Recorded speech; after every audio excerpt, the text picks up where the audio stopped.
Alright guys, so this is going to be a +3 City of Threads.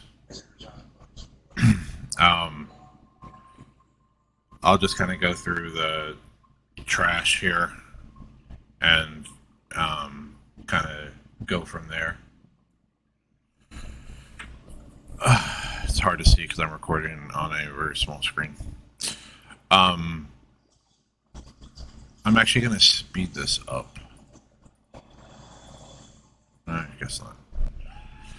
So, a lot of this trash is pretty straightforward. This dungeon has like some weird mechanics. This is technically it's a group with randoms, but they're in a Discord that kind of, I don't know, they specialize in people wanting to deal with like toxic pieces of shit, essentially. So yeah, so these big guys, they just do a frontal like usual. They do a AoE pulse that hurts a little bit, but not anything major. This week is affixes are not fortified, so it's hard to gauge how deadly they're going to be next week because next week it'll be reversed.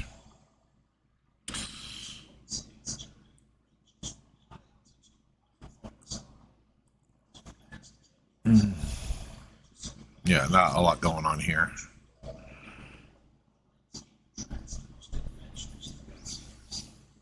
We're just killing trash on the way to the first boss. I'm still learning the routes and stuff like that for what to pull, what not to pull. I think I know how to do this dungeon without having to re-clear trash because I keep getting to the end and then running out of monsters. I think I know the right one. I've done this is the second time I've done this key.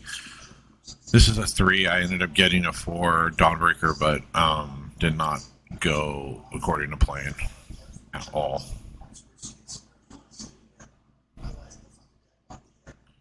So making our way to the spider on the right is a caster.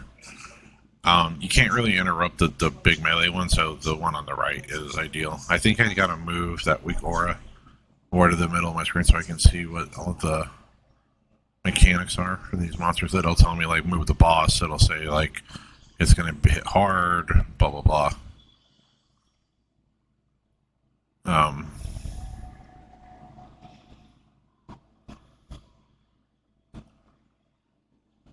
Yeah, there's not really a lot going on here. Alright, the first boss. So, this guy does a couple things. First off, he pulls everybody in and you have to be within melee range of him. If you try to go out of melee range, it'll yank you right back in. So everybody has to be on top of the boss. Do you see that purple ring around me? You can't go beyond that ring. So, he does a debuff on the tank that makes you walk 30% slower. He shoots out beams like that. He puts a orb debuff on somebody, and after a few seconds, they'll explode, shooting orbs all everywhere. Excuse me. So, the idea here is he's going to put down a AoE, and the tank needs to start moving him out of it. Luckily, this group has really good damage, so we have a mage in here that does just really good. So my groups don't tend to run that well, honestly, but that mage, he's rocking it.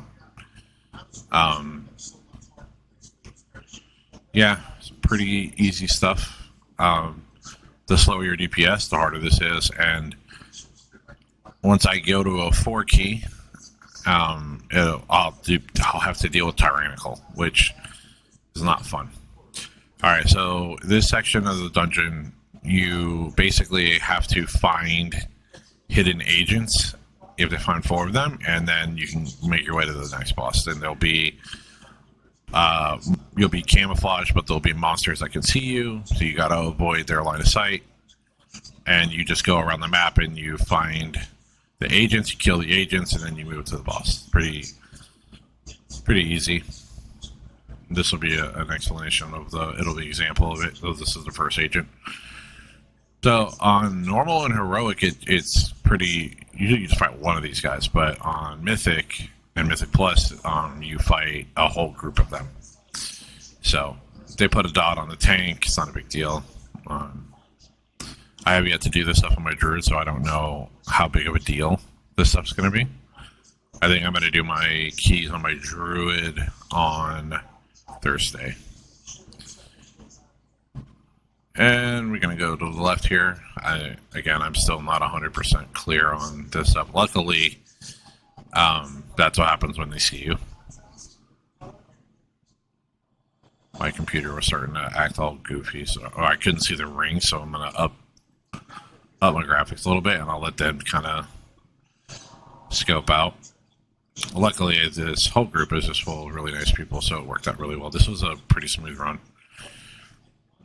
You follow those little shadows. It shows you like where the agents are, and put down Death and Decay, get everything situated, throw up cooldowns. Pretty safe to throw your cooldowns on each pack because the time between them is enough for them to reset. And I'm gonna Death Grip that guy back in.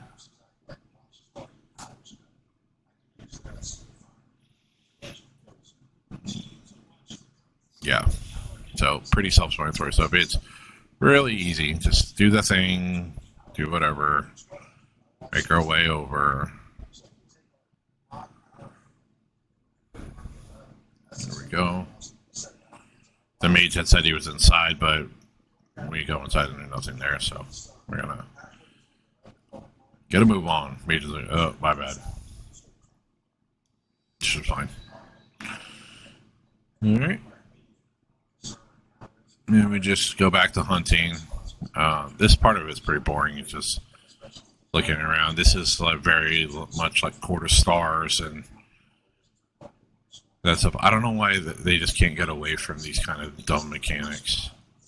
One thing I like that they did is they added a ping system, so somebody can ping the area on the map and it'll show up and be like, hey guys, it's over here, without having to type it. Been pretty lucky where people kind of know where to go when I'm not 100%. But probably by next week I'll have it all down, the pathing.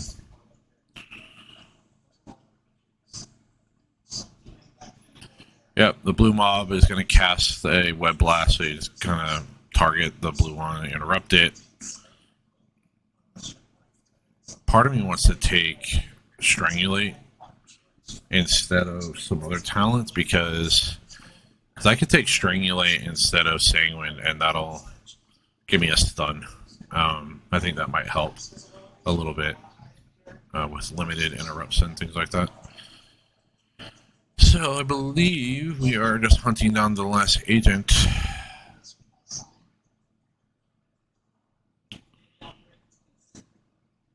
This isn't a very exciting dungeon to commentate because it's so slow, honestly. Yeah, so you see over here, he's pinging the map here. I've been pretty lucky. I've been getting some really solid people. Probably just because everybody's trying to do keys because they just opened up, and which I get it. I mean, I was fitting keys in before raid tonight, so really going all super sweat lord lately on this expansion, but I've been having so much fun with it. Right, interrupt. Yep. Move out of blast. You say I'm still sitting on runic power, which is a bad thing. I need to get I gotta get a lot better at using it, because like a part of me is like, well, I'm full health, blah blah, but I still need to do that. So the seasonal affix is called Zealotess something something something. Basically, what she does is every, I want to say every 3 minutes, maybe 4 minutes, she'll appear and she'll spawn orbs. Now, if you tag the orbs, you'll get a stacking buff, and I think for 10 stacks, you get 20% haste and 20% movement speed, which is crazy, like crazy. 20% is a lot. That's like Bloodlust. Basically, you're getting mini Bloodlust like every 3 or 4 minutes. Blizzard has a habit of making these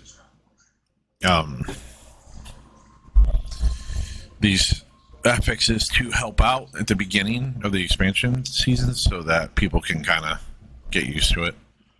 But it's not a bad affix, but I know when you get when you get to the higher keys,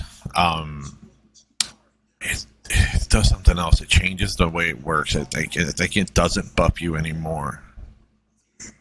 So, but I only plan on doing up to level 8s because that gives me Keystone Master. So everything after level 8, I don't really care.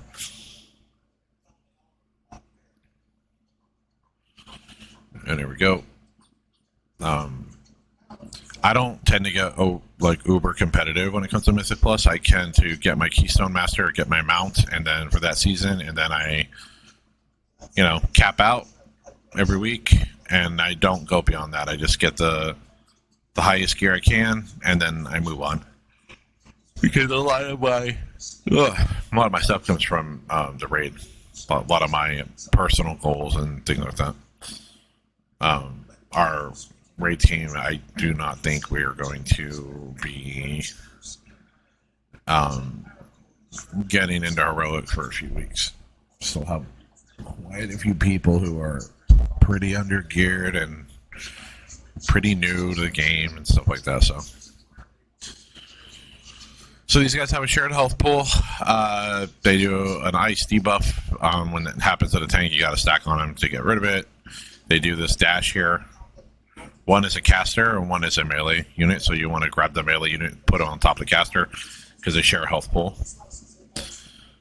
Classes like mages or hunters or things like that, they'll do really well in this fight because as long as the adds are stacked, you're going to do basically double damage the entire time.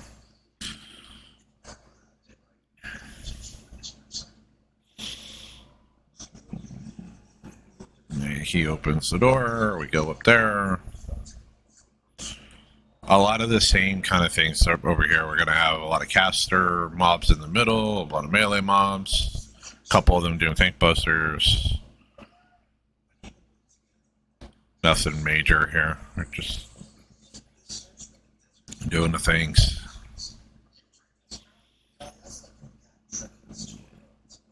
And as I get better gear and as I get more comfortable, I'll start pulling more things together. Like you can pull that group and this group together, and make some better time that way. But it's first week and stuff. I need to feel better about it.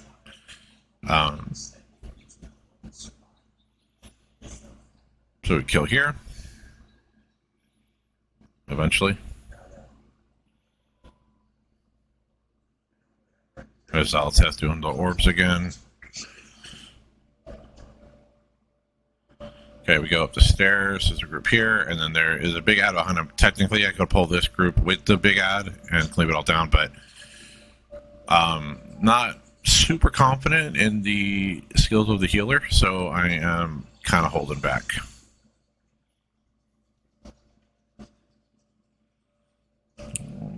Interrupt the blue mob. So, for the Death Knight, I have... Alright, so I have a regular interrupt that has I think it's an 8-second cooldown. And if that's on cooldown, then I can death grip them and move them, and it'll stop the cast. It's not going to interrupt it, technically. They can just start casting it again, but hopefully that's enough time to get the other guys to interrupt. I can do 2 of those. If that doesn't work, I can do something called Sheet of Ice, which kind of does a big frontal disorient the idea here is that DPS needs to interrupt. I know it's a stretch, but that's what they're supposed to do.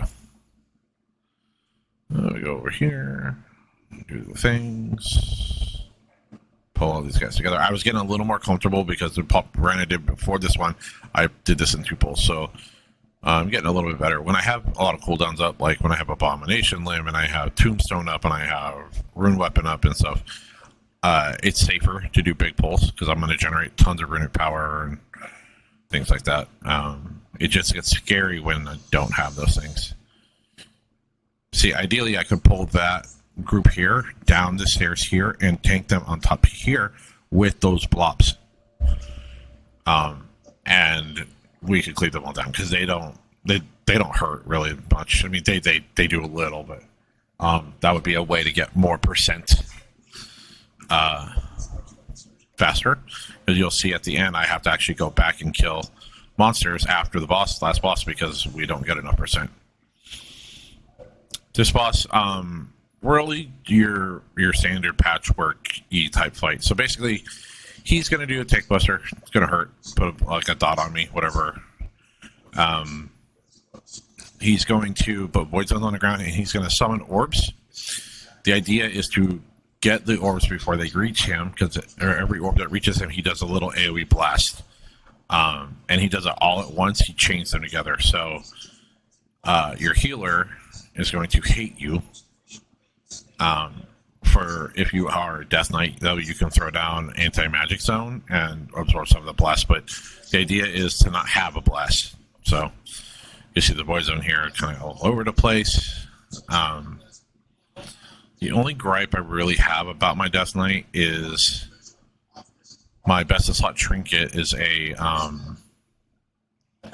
basically it's like a hook, and if I go beyond, if I get knocked back or something and the hook's there, it just goes away, and it does a lot of damage. But basically, Death Knights just use DPS trinkets. So, like, you could legitimately just go right to Unholy and not change any gear and do crazy damage because they use the same stats. They use the same weapons. They use the same enchants. So it's real interchangeable, which is really nice for a Death Knight.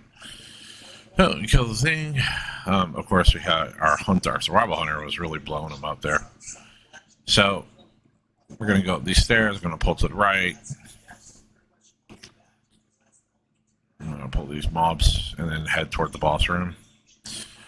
I'm going real careful, like overly careful, because I'm not super confident in my healer. So when you do dungeons like this, that's really what you got to do. You got to feel out your healer. If your healer letting you get really low, then you probably don't need to overpull. But if my healer is like constantly topped off and I never have to worry about using a potion or anything like that, then in that case, you can pull bigger. You can start doing 2 groups at a time, which will give you better times. So in case you don't know, basically, you have technically you have 4 timers. So you have a +3 timer, which is you go really fast. That'll boost your next dungeon key level up 3 levels. And you have 2 and 1 and 0, and that's just clearing the dungeon basically. And then if you fail the timer, it goes down a level. And there's no shame in that. That happens, when you're at a point where you probably can't progress, and that's totally fine. That's how progression works. My goal is to get all the dungeons done at level 8, so I can get my Keystone Master, and I can call it a day. And I'm going to end up doing it in random groups because apparently my guild is full of a giant boys club that only runs with each other. So, not a fan of that, honestly. I feel like it's very, I don't know the word, exclusionary. Especially because the guild leader's like, oh, we're a family and you guys need to come talk to us when you need something and blah, blah, blah. And then they pull that shit. So, not a big fan of it, but I like the raid team. It's fun. It gets me in and out, and that's enough for me. I don't really need the guild for anything beyond that. There's a couple people in there I like, but a lot of them I don't. So, like a lot of the officers, I don't like very much at all because they don't help anybody except their friends. And to me, that's not how you should operate. There we go. So, this boss is very easy. It's just a bunch of orbs around. Stay out of them. She puts on some void zones. The orbs kind of throw around.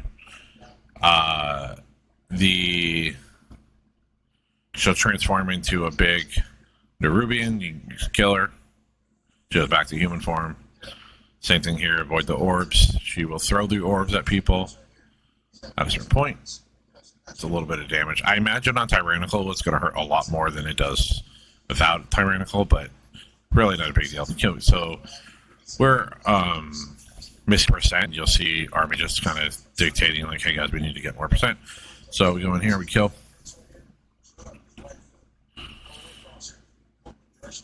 Again, nothing big here, just your average pulls. Honestly, I should have went and grabbed some more mobs because we're going to end up having to grab more anyways, so. This is all she wrote, kids.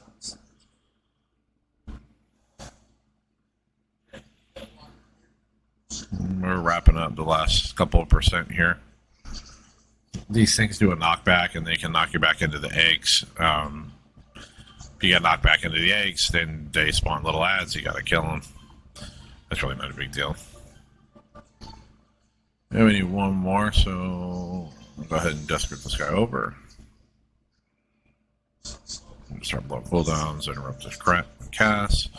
Our hunter over here trapped somebody, which is really awesome, and then that's the key. We ended up getting +2, and I ended up getting Necrotic Wake, which I've done enough in Shadowlands to kind of know how that dungeon works. It's really not a big deal. That dungeon is not too bad. On Tyrannical, it's not the easiest thing, and I got a pair. I think I got a ring or something that I don't need. None of this gear is any good. I mean, I'm not going to get any upgrades till I start hitting level 7s and 8s. But gotta work up to there. But that's it. And I'll see you guys for the next one. Bye.